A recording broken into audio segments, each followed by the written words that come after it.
It's just recording. We can cut anything out anyway. Okay. Anyway. What is your name and what do you do?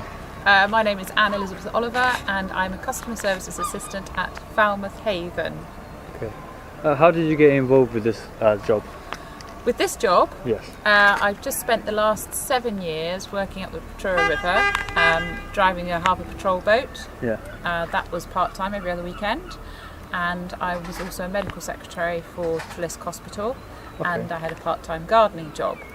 Okay. A lot of things going on. Lots of things going on, yeah. Plus rowing, sailing, walking dogs, everything else. Yeah. And this job was advertised and I thought, actually, this is full-time. So I've managed to get this job, get rid of the hospital job, cut back on the gardening and just do this 4 days on, 4 days off. It's great. Yeah, that's great. Okay. How did you first get involved with the schooners? The schooners, a friend of mine, or it was an ex-partner I should say now, was one of the cooks. Okay. And the Winston Churchill came into Falmouth up the river here and we took a delivery of loaves on board, loaves of bread. Yeah. And with that I sort of got a bit hooked onto tall ships from there and said, what's the chances of me being able to sail on this? And from there on in I've done 10 or 11 trips now. So before then you haven't done anything Never like that before? Never sailed before? No. So what was your first role on the ship? Went in as just a normal trainee, then ended up, I did a cook's assistant for one trip, never doing that again, it was awful. What was that like underneath? That was horrible.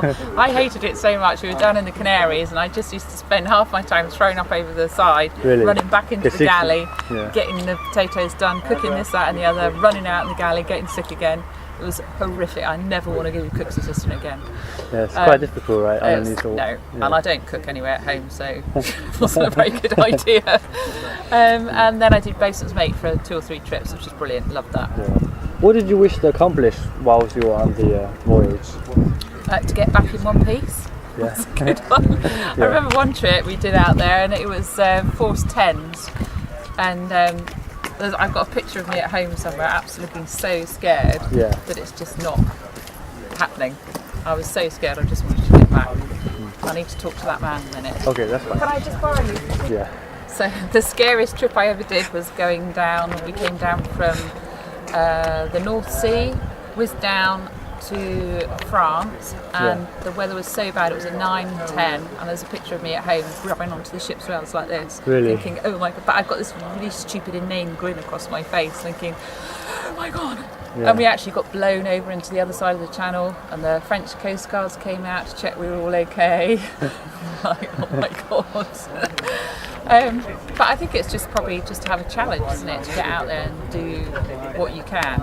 Climb up that rigging. The first time I ever went on the boats, I was just like, oh, I'm not getting up there. But by the end of the time, you're running up and down and sorting yourself out. It's still very hairy up there, but it's great to be able to achieve. Are you scared of height normally? No, I'm okay. And actually I think it's alright once you're up there because you're so scared of falling off that you really, really do hold on. Yeah. So it's actually quite safe at the end of the day. Yeah. What was the short-term outcome for you since you joined with the schooners? Short-term? Well, and long-term actually. It's just that normal life is out there. Whenever I came back off a trip, I was like, what am I doing back here? I should be out there doing 4 hours on, 2 hours off, whatever it is. Out there, anything could happen. The world could end. You didn't see any newspapers, didn't see any television, didn't do anything. You just got on and did the ship's life. And I thought that actually is a better way of life than coming back here and doing 9 to 5 slog, do this, do that. Much rather be out there and not know what's going on back here, I have to say.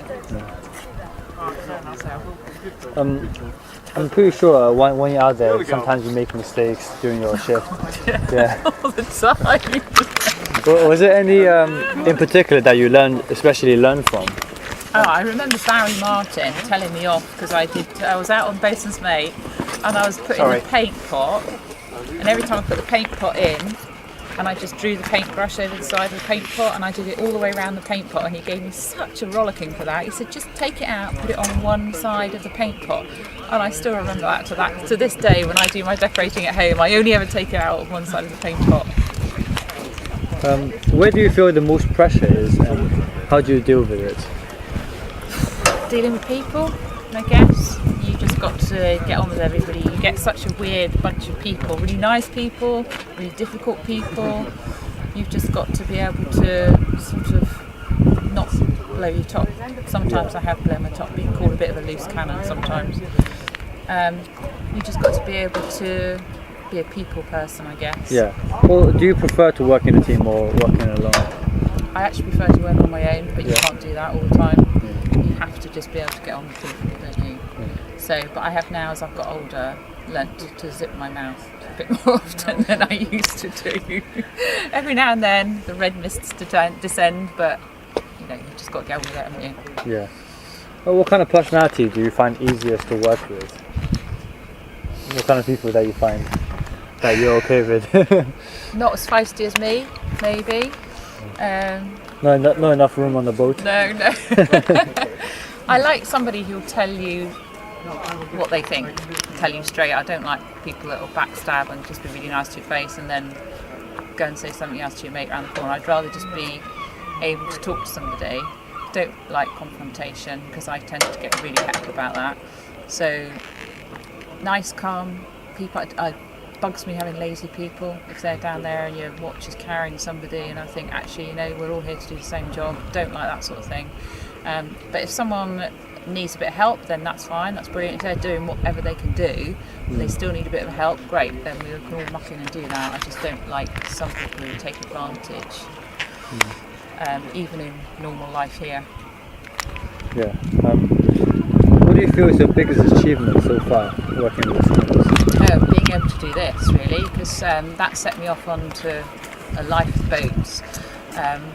So I've been able to do so many trips, been up to the Faroes, been to the Canaries, been and done Amsterdam.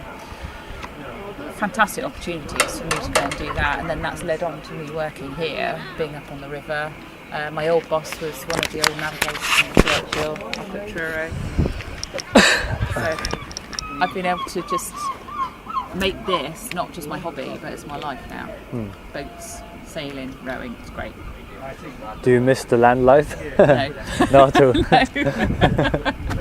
Although I do live in a little tiny Cornish village up the road, which is about 10 miles from the sea. That's the furthest I've ever been from the sea, and actually it's okay. It's just tractors and steam engines. Yeah. And I come to work and it's all boats, so I get the best of both worlds. Yeah. What's your favourite place to go to on the ship, or that you have sailed to that you enjoy the most? I loved the Canaries because of the heat, but actually one of the best places was the Faroes. Because it took us 5 days to get there, battling up into northerly winds. And when we all got there, it was in the middle of June. We all made sure we wore our t-shirts just for one day, even though it was freezing cold. But when you get out there, the water is just this beautiful glacial colour, fantastic, and the scenery is stunning, really, really beautiful. So we got up there, and the first thing we saw was a signpost saying it was only 2 hours flight. It'd taken us 5 days to get there. It took us another 5 days to get back, but beautiful. That was probably my best trip that I'd done. It's probably more fun than just taking a flight. Just taking a flight. Yeah, no, it's great. It's just so pretty up there. It's lovely.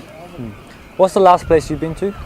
Last job you did? The last one I did was don't know. You'll have to look in your book. Look in the book. What's the last one? Can't look. You have to cut this out. Yeah, that's fine. It's all going to be edited. Where did I go?